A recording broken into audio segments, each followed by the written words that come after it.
Ghana, le gouvernement s'apprête à présenter dans les prochains jours un projet de loi au Parlement pour réglementer la politique des lycées gratuits et assurer sa pérennité. La révélation a été faite le 11 juin 2024 par le leader de la majorité au Parlement, Alexander Afenio-Markin. Cela fait suite aux inquiétudes concernant une éventuelle révision de la politique par le futur gouvernement. Les parties prenantes du secteur de l'éducation ont souligné la nécessité d'impliquer tous les acteurs pour relever les défis auxquels est confronté le système éducatif national. Selon le parlementaire, le perfectionnement de la politique n'est pas seulement une question de débat, mais un impératif urgent pour le développement et le progrès du secteur éducatif.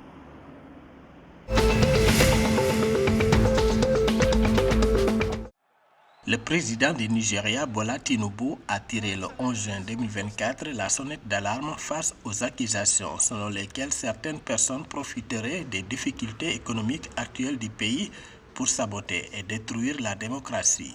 Cependant, le chef de l'État a promis de défendre la démocratie et de protéger les droits et libertés des Nigérians. S'exprimant à l'occasion de la journée de la démocratie, le président a noté que certaines personnes avaient sacrifié leur vie pour assurer l'établissement d'un gouvernement démocratique il y a environ 25 ans. Selon Bola Tinubu, la démocratie nigériane n'est pas seulement un fait historique, soulignant qu'elle est une réalité vivante.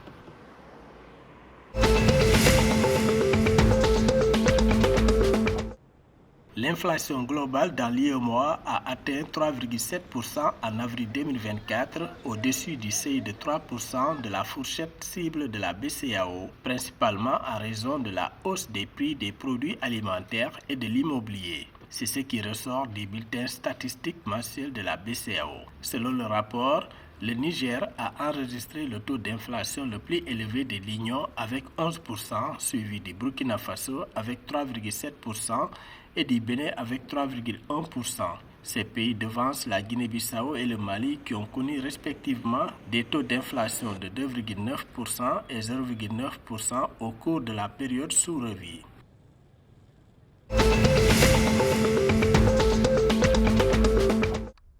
En Gambie, les transporteurs ont déclaré que pour freiner les nombreux accidents de la route, les autorités doivent veiller à ce que seules les personnes compétentes en matière de conduite obtiennent un permis.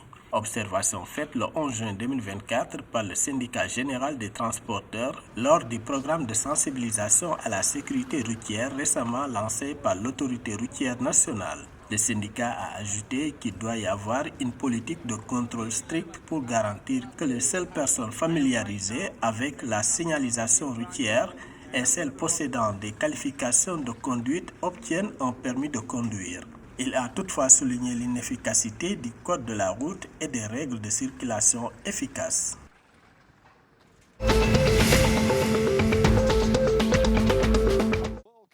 L'équipe nationale de football du Cap-Vert a accueilli et battu la Libye 1-0 le 11 juin au 4e tour du groupe D, espérant une qualification africaine pour la Coupe du Monde 2026 après la lourde défaite 4-1 à domicile du Cameroun.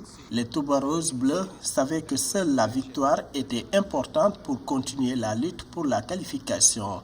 Et lors d'un match joué au stade national de la ville de Praia, le seul but de ce match a été marqué par Diné Borges. Le Cap-Vert rattrape la Libye à la 2e place du classement avec 7 points, 1 point derrière le Cameroun qui a fait match nul 1 but partout contre l'Angola qui récolte 6 points.